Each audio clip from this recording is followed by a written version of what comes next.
Bismillahirrahmanirrahim. Assalamualaikum warahmatullahi wabarakatuh. Alhamdulillahirrabbilalamin. Wabihi nasta'inu ala umrid dunia wa din. Wassalatu wassalamu ala nabiyina Muhammad wa ala alihi wa ashabihi ajma'in, amma ba'd.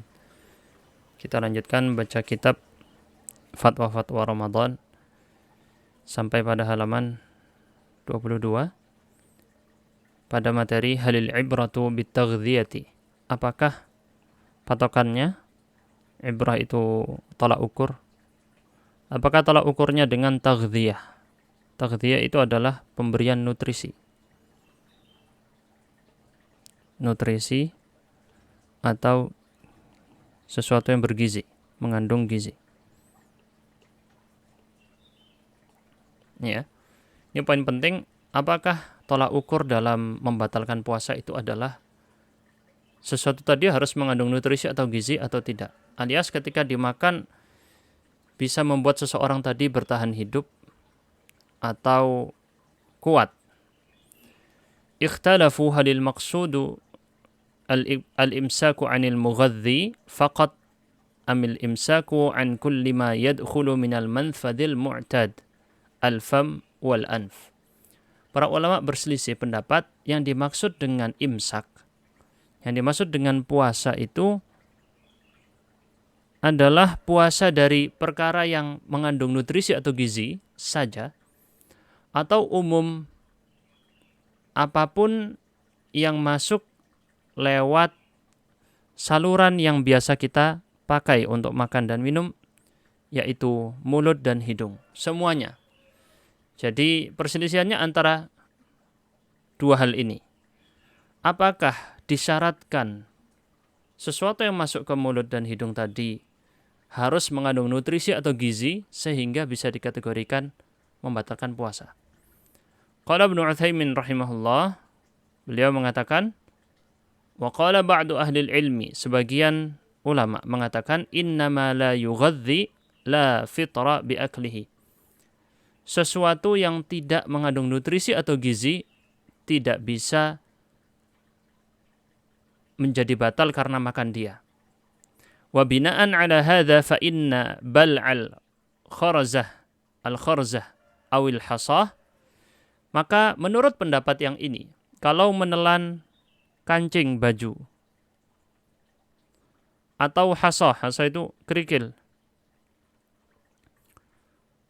ya, au ma syabahahuma, atau yang mirip dengan kancing dan kerikil ini yang tidak mengandung nutrisi atau gizi, la yufattir, tidak membatalkan puasa.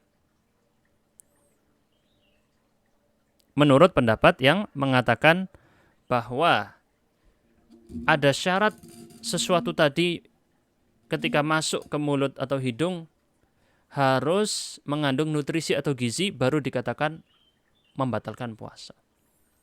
Tetapi pendapat ini adalah pendapat yang lemah. Kenapa? Mari kita lanjutkan ya di sini ya supaya jelas. Was sahih annahu ammun. Yang benar, pendapat yang benar justru umum, sama saja apakah mengandung nutrisi atau gizi atau tidak, itu adalah tidak boleh dan bisa membatalkan puasa. Pendapat yang kuat adalah umum maupun mengandung nutrisi atau tidak mengandung nutrisi sama. Ai adamut tafriqi baina mughadzin wa ghairi mughadzin. Itu salah, harusnya nggak boleh pakai titik dianya karena isim mangkus dan tidak pakai alif lam.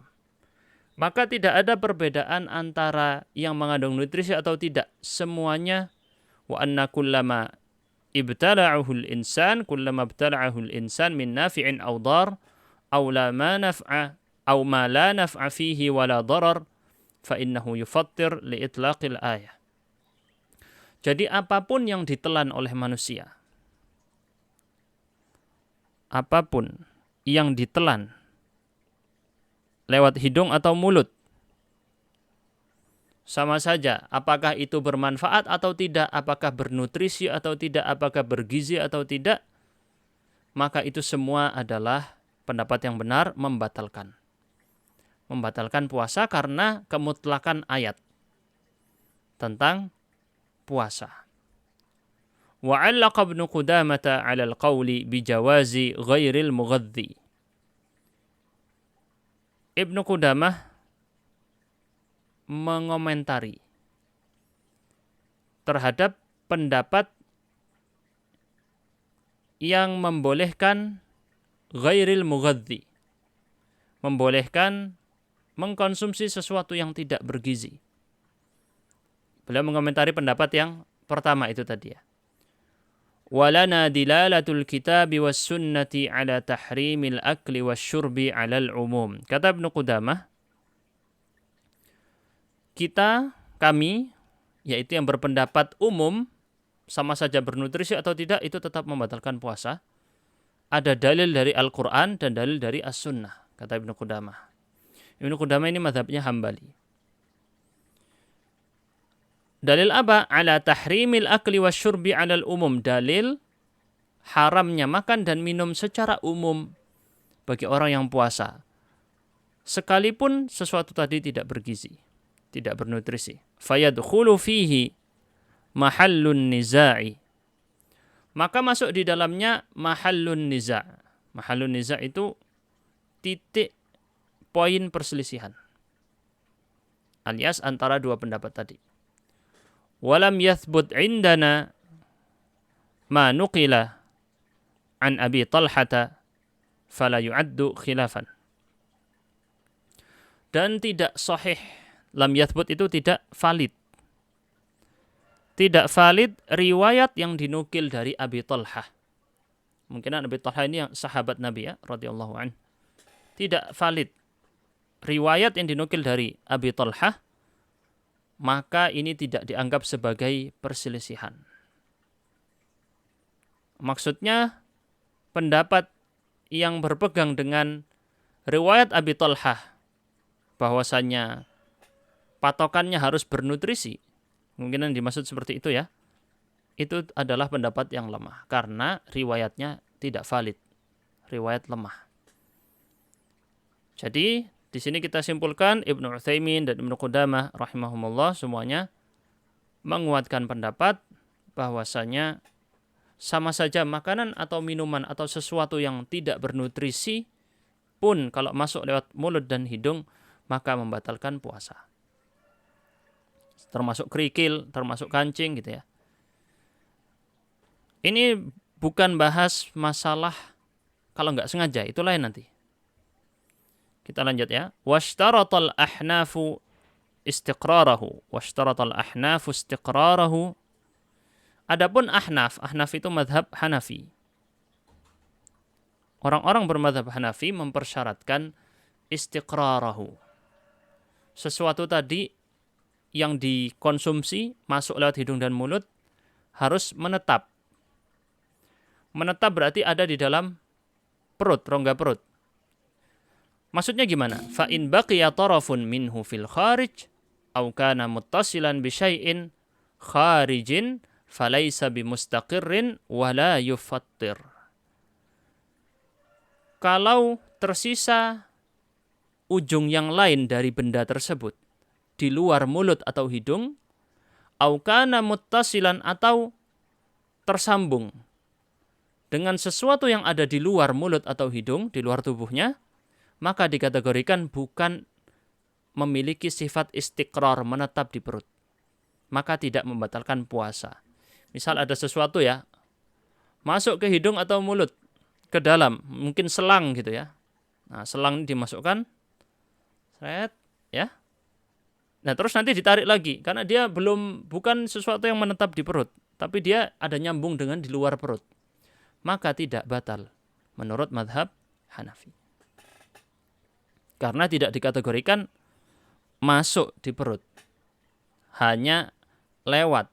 Tidak ada yang namanya sifat istiqrar, menetap di dalam perut. Tidak menetap di dalam perut. Baik, kita lanjutkan.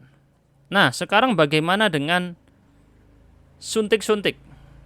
Ini disinggung di sini ya. Walaupun nanti mungkin di fatwa-fatwa tentang kedokteran akan dibahas lagi tentang masalah suntik. Wa alhaqul ibarah al-mughadhdhiyata bil mufattirati li'annaha fi ma'nal akli wasyurbi. Dan mereka para ulama menggolongkan Al-haqa itu mengikutkan, menggolongkan, mengkategorikan al-ibar al-mughadziyah. Suntikan yang mengandung nutrisi. Alias termasuk di dalamnya apa? Infus. Termasuk di dalamnya infus. Atau suntikan apapun yang intinya mengandung nutrisi. Memperkuat tubuh dan semuanya. Ini dihukumi pembatal puasa. Li'annaha fi ma'nal akli wasyurbi, karena ini termasuk di dalam makna makan dan minum. Haitsu yumkinul istighna'u biha, karena dimungkinkan seseorang itu bisa istighna. Istighna itu cukup, merasa bisa cukup dengan suntikan-suntikan ini. Anhuma, tanpa makan dan minum dia bisa bertahan hidup. Cukup dengan dimasukkan infus atau suntikan nutrisi. Jelas ya? Maka di sini dikategorikan pembatal. Orang diinfus, batal puasanya. Orang disuntik, suntiknya mengandung nutrisi, batal puasanya. Jelas ya? Waqad yuradu i'tiradun. Dan bisa muncul i'tirad. I'tirad itu adalah sanggahan. Huna. Bisa jadi muncul sanggahan. Ada orang mungkin membantah, loh, kok bisa batal puasanya karena infus atau suntikan nutrisi? Annahal jild. I'tiradun huna annahal jild. Harusnya enggak perlu diulang annya ini langsung. I'tiradun huna annahal jild laisa manfadhan mu'tabaran. Ini juga salah secara nahwunya, harusnya begini. Manfadhan mu'tabaran. Banyak ya kita temukan kesalahan nahwu di kitab ini. Lit-ta'ami wasyarabi. Bisa jadi dia bilang, loh kan kulit itu bukan saluran untuk makan dan minum. Kan kita sudah bahas sebelumnya, yang dijadikan patokan tolak ukur. Atau bisa dibilang saluran yang dianggap mu'tabar, dianggap oleh para ulama sebagai saluran makan dan minum hanya mulut dan hidung. Itu pendapat yang kuat. Kulit kan bukan. Nah, bagaimana? Walakinnal man'a adharu saddan lidh-dhara'i'i wa man'an lit-tahayul. Nah, maka untuk menyangga ini, orang yang bilang seperti ini, maka kita bilang mencegah. Walaupun kulit bukan saluran yang kita anggap kemarin, tetapi melarang penggunaan suntikan nutrisi atau infus bagi orang yang sedang puasa adalah lebih kuat. Saddan lidh-dhara'i', untuk menutup. Sad itu menutup, dhara'i' celah, dhari'ah. Menutup celah. Wa man'an lit-tahayul, dan menutup tahayul. Tahayul itu bukan tahayul itu ya. At-tahayul ini adalah melakukan tipu daya. Main-main dengan syariat. Jadi dia mencari-cari cara agar bisa tetap kuat puasanya dan seakan-akan tidak batal, padahal sebenarnya batal. Ini menutup pintu-pintu celah dan tipu daya orang terhadap hukum syariat. Ini tentang hukum suntikan yang bernutrisi atau infus. Adapun wahada bi khilafil ibaril ghairil mughadziyah, al-ghairi mughadziyatin. Adapun suntikan yang tidak bernutrisi, suntikan tidak bernutrisi, fala haraja fiha, maka ini tidak ada masalah dengannya. Dan ini saya baca-baca ada di fatwa Syekh bin Baz dan Syekh Ibnu Utsaimin rahimahullah, dan beberapa fatwa-fatwa yang lain.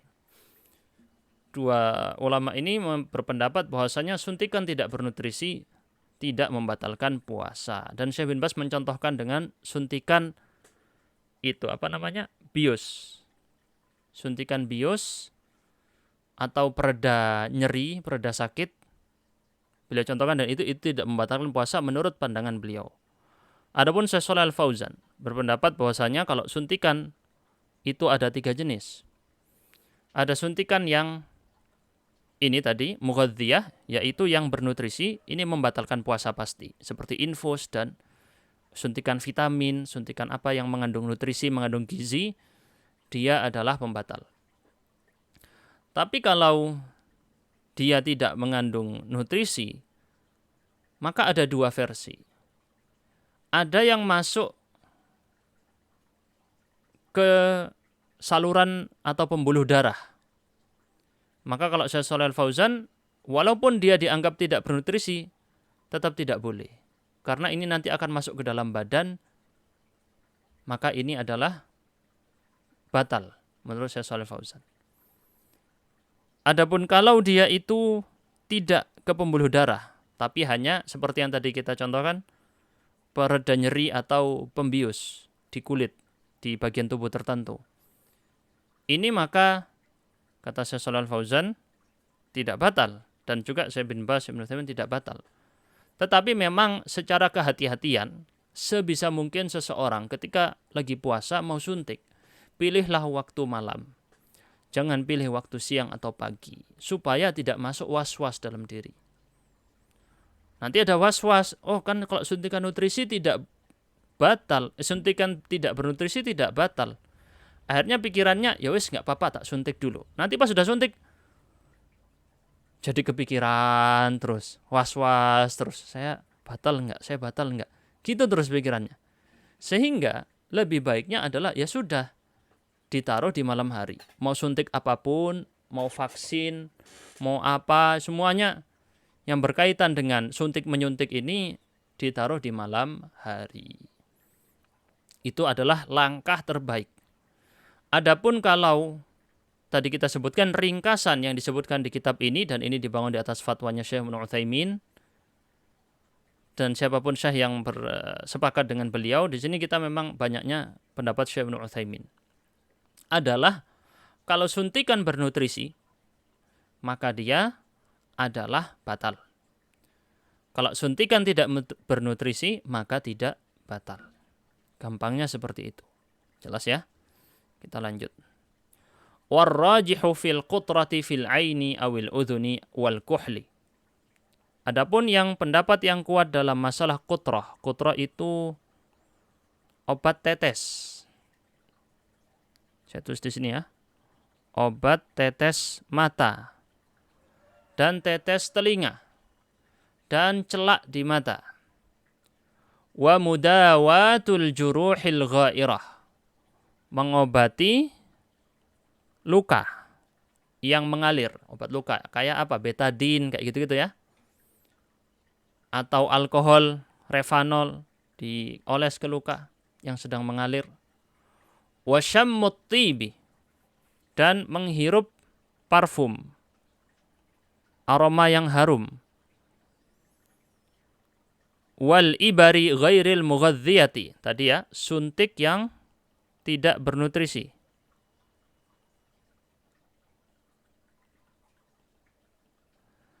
Wa idkhali ilajin limaridin minal farji, memasukkan obat kepada orang sakit melalui lubang dubur atau kubul. Kubul itu kelamin, dikategorikan farj. Memasukkan obat melalui situ. Semua ini pendapat yang terkuat adalah tidak membatalkan puasa menurut ijtihad berikut ini. Karena ya memang sebagiannya ini tidak ada keterangan, atau lebih tepatnya semua ini sebagiannya mungkin tidak ada di zaman Rasul ya, alias belum ada teknologinya seperti suntik tadi. Tapi secara garis besar hukum-hukum syariat, nanti kita sebut perkataan Syekhul Islam Ibnu Taimiyah tentang masalah ini lebih tepatnya ya. Puasanya ini bukan termasuk makan dan minum. Semua hal ini tidak dikategorikan makan, tidak dikategorikan minum.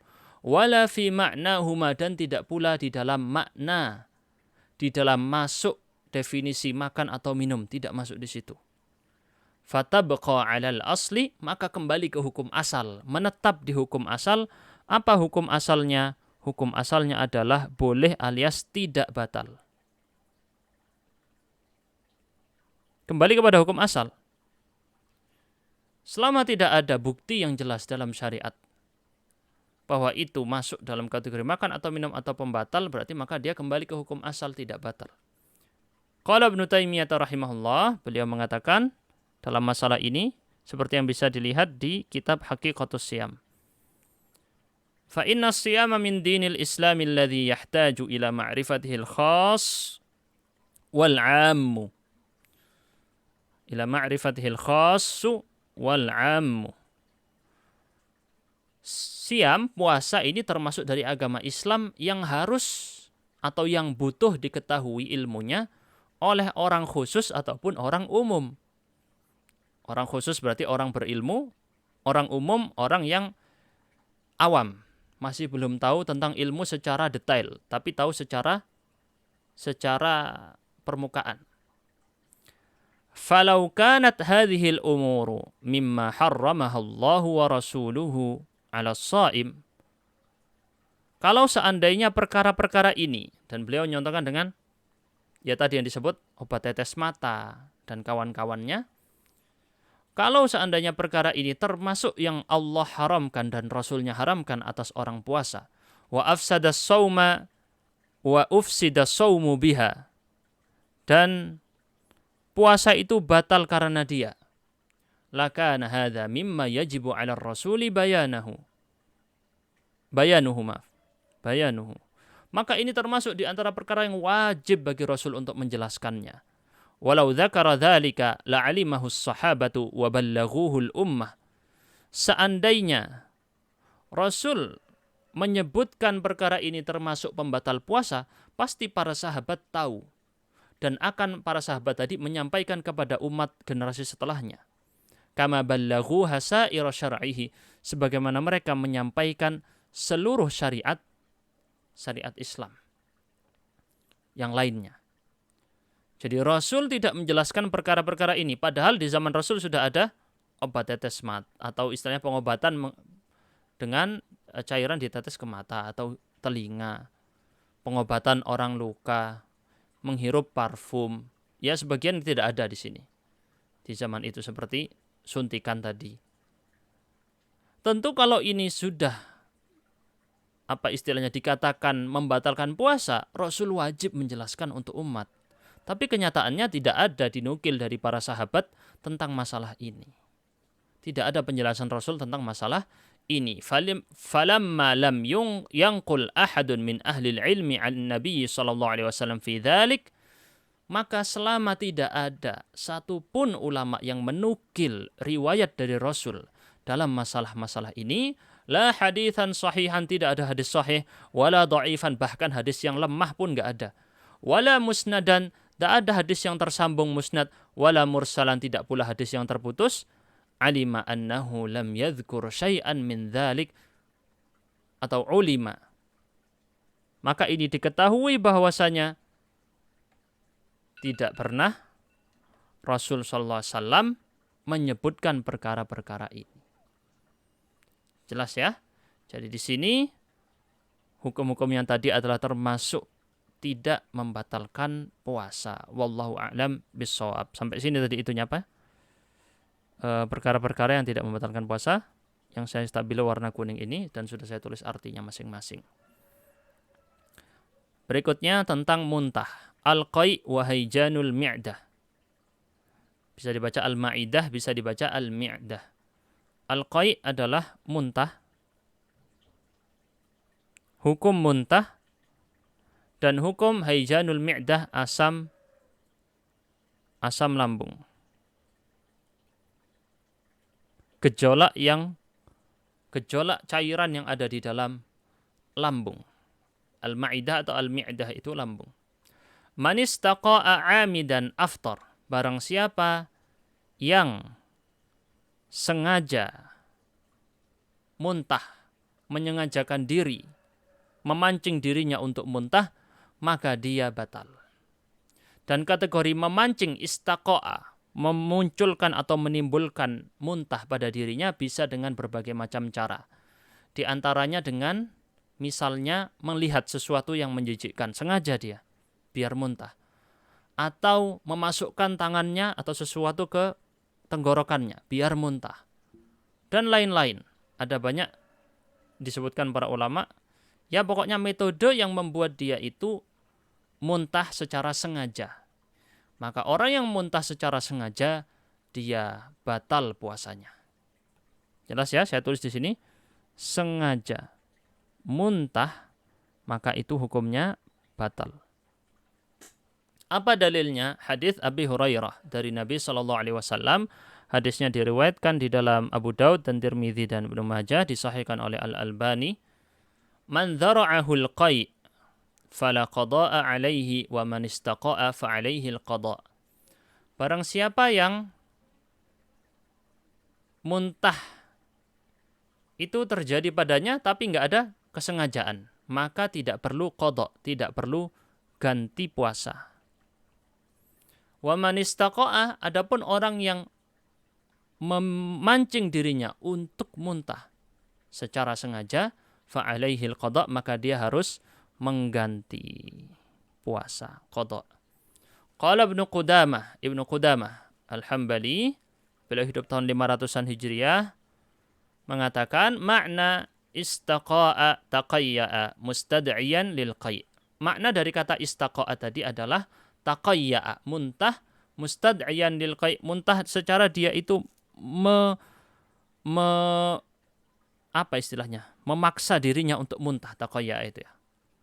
Membuat dirinya itu muntah, mustad'iyan, memicu dirinya itu supaya dia muntah secara sengaja. Itu ya. Wa dzara'ahu, keputus secara tiba-tiba. Baik. Mana kitabnya ini? Al-Khulasah. Baik. Wa dzara'ahu, makna dari kata dzara'ahu di dalam hadis tadi, kharaja min ghairi ikhtiyarin minhu, keluar tanpa keinginan dari dia. Berarti tanpa sengaja. Gak ada keinginan dia milih, oh biar muntah, gak ada. Tiba-tiba ya sudah, muncul seperti itu dari dirinya. Faman istaqa'a fa'alaihi al-qada'. Orang yang mau sengaja muntah wajib ganti. Li'anna saumahu yafsudu bihi, karena puasanya batal dengan itu. Wa man dzara'ahu al-qai' fala syai'a 'alaihi. Barang siapa yang muntahnya tadi keluar tanpa disengaja, tanpa pilihan dari dia sendiri, tidak ada hukum apa-apa atasnya, alias puasanya tetap sah. Wa hadza qaulu 'ammati ahli ilm. Ini adalah pendapat semua ulama, atau bisa dibilang rata-rata ulama ya, semua umum ulama. Kok bisa seperti itu? Qala al-Khattabi, ulama yang hidup sebelumnya Ibnu Qudamah, mengatakan, la a'lamu baina ahli ilmi fihi ikhtilafan. Aku tidak mengetahui ada pendapat lain yang menyelisih ini di antara para ulama. Enggak ada perselisihan sama sekali. Semuanya berarti apa? Sepakat tentang hukum ini. Jelas ya? Baik, ada masalah cabang. Apa itu? Wahuna mas'alatun law anna insanan ahassa bil qai'i hal yajibu alaihi ay yamna'ahu. Seandainya ada orang merasa ahassa bil qai', dia merasa mau muntah. Ada perasaan mau, ingin muntah. Dia merasa dirinya udah kerasa mau muntah. Apakah wajib bagi dia untuk mencegah muntah tadi? Apakah dia harus mencegah muntah supaya enggak batal puasanya? Al-jawabu la yajib. Jawabannya tidak wajib. Kama law fakkara wa ahassa bintiqalil maniyyi fa innahu la yalzamuhu ay yahjizahu lima fi dzalika min ad-darari wa li'annahu lam yata'ammad. Tidak wajib bagi dia untuk mencegah muntah yang tiba-tiba muncul dari dirinya sendiri secara fisik. Bukan keinginan dari dia. Tidak wajib. Alias puasanya tetap sah. Seperti halnya orang yang berpikir dan merasakan bahwasannya akan keluar mani. Maka tidak wajib bagi dia untuk mencegah mani tadi keluar. Karena di dalamnya pasti ada bahaya bagi tubuhnya dan dia tidak dikategorikan sengaja. tetap dihitung tidak sengaja, dihukumi tidak sengaja. Jelas? Mas'alatun ukhra, masalah yang lain di cabang. Ini disebutkan dalam fatwa Syekh Ibnu Utsaimin, Syarh Haqiqatus Siyam li Ibnu Taimiyah. Ibnu Taimiyah punya kitab khusus namanya Haqiqatus Siyam, hakikat puasa. Disyarah oleh Syekh Ibnu Utsaimin. Masalah lain, lau annahu ahassa bihaijanil mi'dah atau al-ma'idah. Ada orang merasa gejolak di dalam lambungnya. Gejolak biasanya asam lambung itu ya. Haijan itu gejolak. Naik kayak ya biasanya orang sahur itu kekenyangan, kepenuhan ya, banyak banget makannya. Kadang naik itu. Tsumastaqa'a, lalu orang tadi memuntahkan secara sengaja. Ayuftiru amla. Sesuatu tadi dimuntahkan, dipaksa muntah. Ingat ya catatannya, sengaja memuntahkan sesuatu. Apakah batal atau tidak? Yuftir, kata Syekh Ibnu Utsaimin, batal. Karena masuk dalam kategori hadis tadi. Li'annahu ta'ammadal qai'a, karena dia menyengaja untuk muntah. Wal ma'idatu qad tahiju ahyanan wa yatahayya'ul insan lil qai'. Karena memang terkadang lambung itu terkadang bergejolak, naik ke atas itunya, isinya. Dan seseorang tadi siap-siap untuk muntah. Walakin taskun wala yahsulu syai'. Maka tetapi hendaknya dia diam aja, biarkan. Atau istilahnya walakin taskun, bukan dia, tetapi lambungnya tadi bisa akan diam sendiri dan tidak terjadi apa-apa. Jadi biarkan saja apa adanya. Kalau nanti tiba-tiba keluar muntah, ya itu tidak disengaja, maka tidak batal. Tapi kalau menyengajakan diri, maka ini tidak boleh. Tetapi dalam fatwa yang lain, Syekh Ibnu Utsaimin mengikat dengan harus ketika dia menyengaja muntah, keluar muntah beneran. Kalau dia menyengaja muntah, nggak keluar muntah, ya nggak dikategorikan batal. Harus ketika dia menyengaja muntah, ada muntah yang keluar. Baru dikategorikan istaqa'a yang disebutkan dalam hadis ini. Jelas ya? Wallahu a'lam bishawab, itu yang barusan kita sebutkan. Dan saya ingin membahas lagi tentang masalah darah, ternyata nggak cukup waktunya karena sudah jam 6. Kita akan cuma setengah jam aja. Besok mungkin insya Allah kita bahas tentang berbekam dan yang berkaitan dengan darah. Berarti kayak donor darah di waktu puasa, ambil darah, tes darah, nanti ada kaitannya. Termasuk bekam, apa hukumnya. Kita bahas semuanya di sini, termasuk dalil-dalil yang berkaitan dengannya. Apalagi tersebar dengan masyarakat kalau bekam misalnya batal. Nah, gimana ini menghukuminya? Apakah benar seperti itu? Kita bahas insya Allah di pertemuan akan datang. Ditambah lagi juga nanti ada di pertemuan yang selanjutnya lagi syarat-syarat sesuatu tadi dikategorikan pembatal. Nah, ada lagi itu ya, ada syarat-syarat. Orang tadi harus apa. Lalu kemudian di episode berikutnya lagi baru masuk pada kategori hal-hal medis. Baik hal-hal medis yang sifatnya biologis sudah ada sejak dulu, ataupun yang sifatnya modern, pengobatan-pengobatan modern dan terapi. Insya Allah dibahas fatwa-fatwanya biidznillah ta'ala, dan semuanya adalah dibangun di atas sumber referensi ilmiah. Disebutkan referensinya di kitab apa, hadisnya disebutkan riwayat mana, bahkan rata-rata disebutkan hadisnya sahih atau lemah. Barakallahu fikum, kita tutup. Subhanakallahumma bihamdika asyhadu an la ilaha illa anta astaghfiruka wa atubu ilaik.